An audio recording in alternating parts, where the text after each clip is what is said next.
Hey everybody, it is a beautiful day in Providence. It's December. We are going to start throwing bowls today, and we are also going to talk about recycling clay, and we're going to finish up with the Sgraffito and Mishima plate that we made yesterday.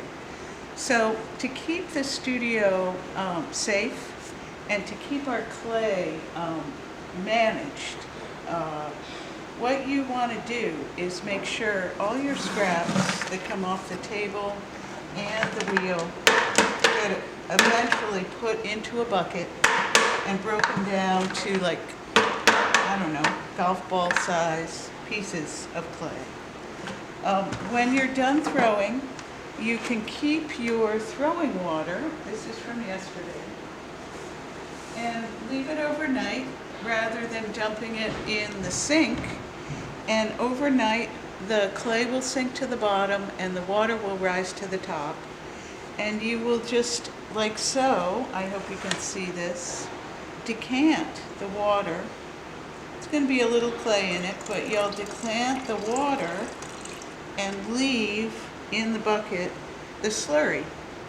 And you'll also fish around in the slurry for any tools that got left in the throwing water the night before. Okay, this slurry, once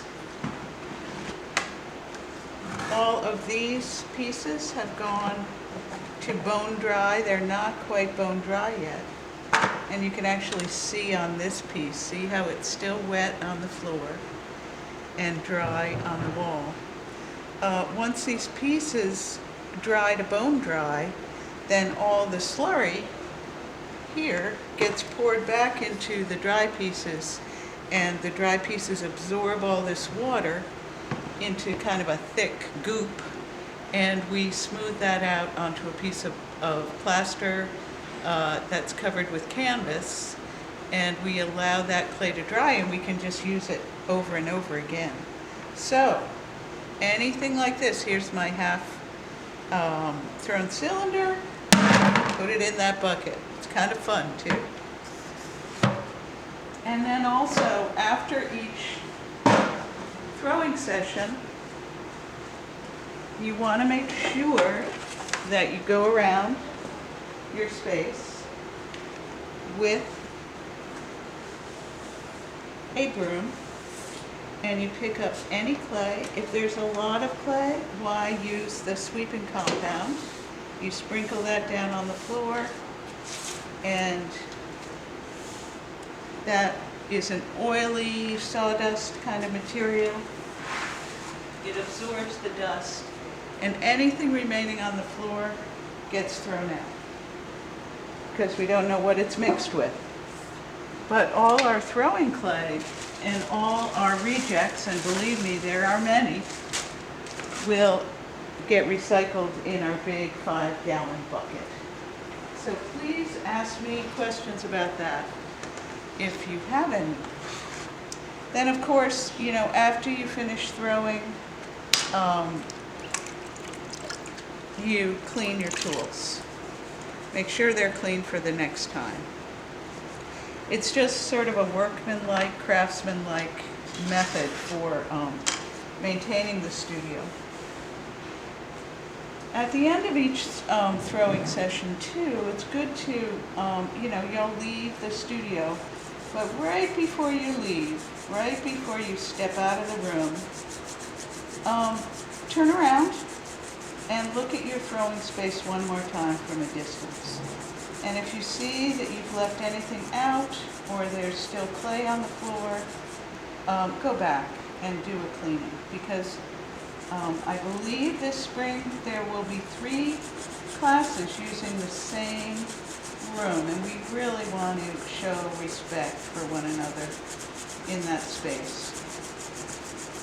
So here's the Mishima I did yesterday. And what I'm doing now is going back in and scrubbing off any slip that's on the high points of the plate and leaving the slip that dropped into the low points. And I'm using a little bit of hardware cloth. Now, just in the interest of time, obviously, I'm not going to do this whole plate because it'll take a while, but I'll show you what this ultimately looks like when it's done.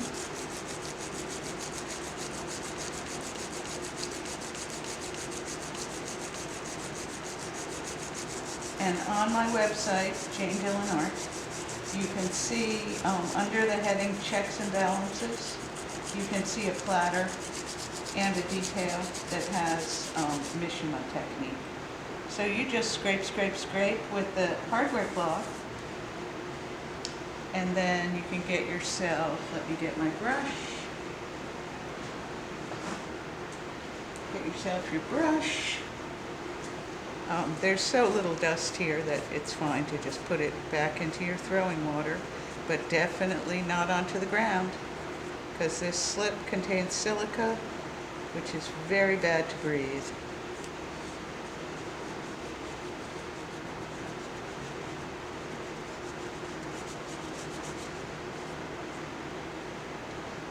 So this plate is about leather hard.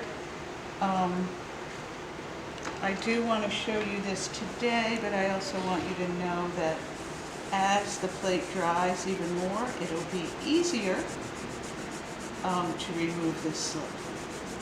But what you do is you just, scrub it.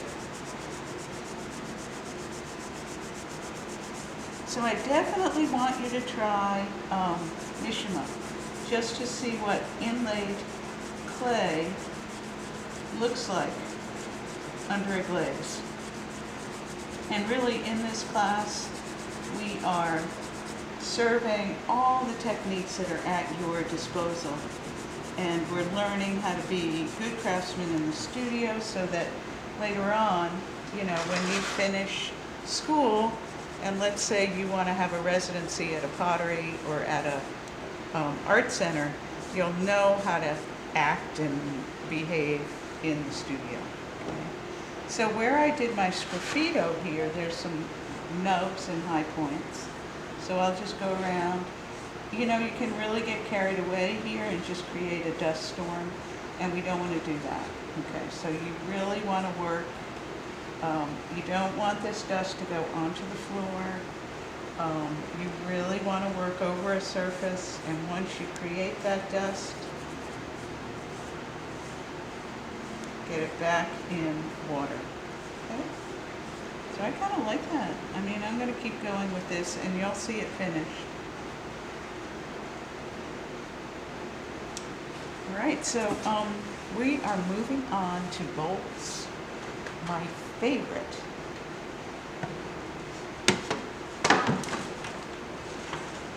I have wedged some 2-pound and 1-pound balls, and I would like you to do the same. I wedged these to a count of 100 because the clay was feeling very open and not very homogenized, I guess I'd say. And so I gave it extra wedging this morning. And I am going to pat this into a rounded bottom. I hope to get 2 thrown. One is a flat bottom bowl, and one is a rounded, I guess I should say one is a flat floor bowl, and one is a curved floor. Okay, so I patted it down on a damp bat, and now I'm squeezing down here. I'm going to give myself 3 tries, squeezing and bringing the clay up. So, I just want you to notice and respond to the difference between a 1-pound ball of clay and a 2-pound ball of clay. 1 pound is small. It takes a lot of sort of fine motor work. Sometimes it's easier to use a little more clay. When you're, working with a 1 pound, you really need to strengthen, the tips of your digits. Here's my second pull-up, right to a point, and I'm going to push it down. Clean off the wheel head. Take this slurry, reapply it to the pot. Squeeze way down here at the bottom till the clay starts to rise up, and then bring it up to a point. And I'm going to press it down. So here, this is the flat bottom bowl. Because it's going to be flat bottomed, I want to bring this much wider than it is tall to begin with, because I'm going to need a floor down there, and I'm going to need some support under the floor. So I widened this out quite a bit. This is 1 pound, and I want to say I widened it to about almost 5 inches. And now I'm going to open it up just like the cylinder, really compressing, and then check the thickness on the bottom. That's about a 1/2 inch.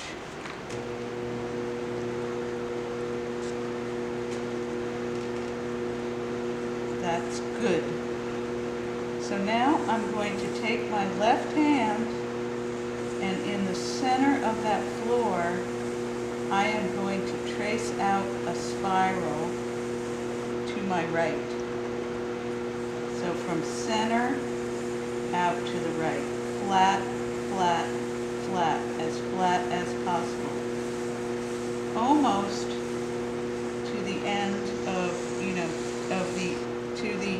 meeting the exterior. I should try to blurt out. And then it's not going to be perfectly flat, so I'm going to go back in and work it some more.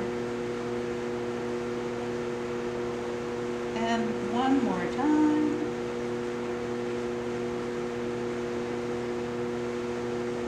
From there, I'm going to work back in to the middle. And then out again. And then in again.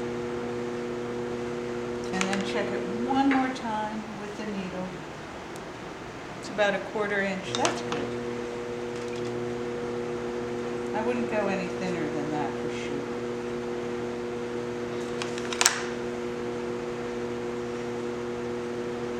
I'm going to compress it with this rib and get rid of all the slippy stuff. And then give myself 3 pulls to pull up the wall. So this will probably come up to about here, something like that. Got to get my speed right, and then take my foot off the pedal. Now, I know that it's difficult and challenging to learn how to throw. Here are some things that can help. Watching the videos over and over will help, and really watch them over and over. Practice, practice, practice, but also because this requires a new kind of strength with your hands and your arms that you may not have ever, worked with before. Be sure to stretch, and be sure to get out for a walk and open up your body after you've been in this extremely sort of compressed position of throwing. So promise me you'll do that, because that's a very important part of being an artisan. You really need to, since we're making this work with a lot of physical effort, you really need to keep yourself strong and toned and in good shape.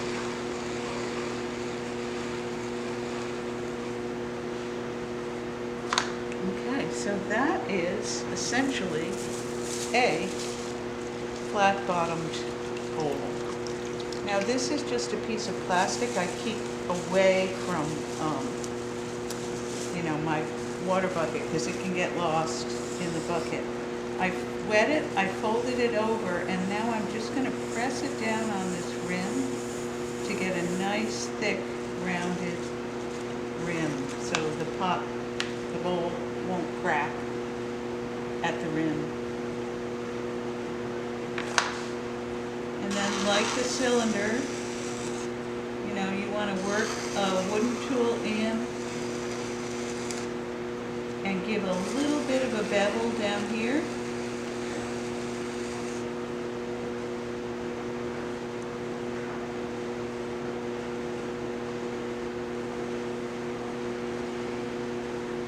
And a little place where the glaze will stop when you go about glazing this piece.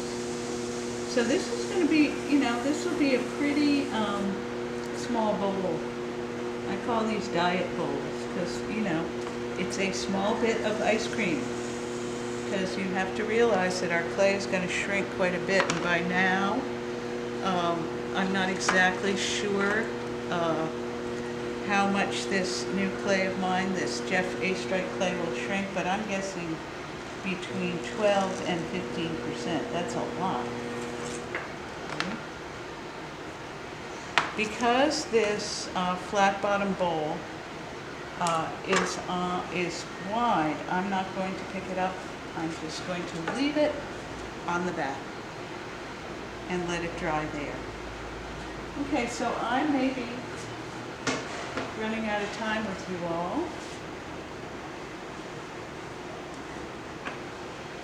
I'll end this little vid and start another one throwing some round bottomed bowls and going into 3-pound bowls, or 2-pound bowls, sorry. Bye folks.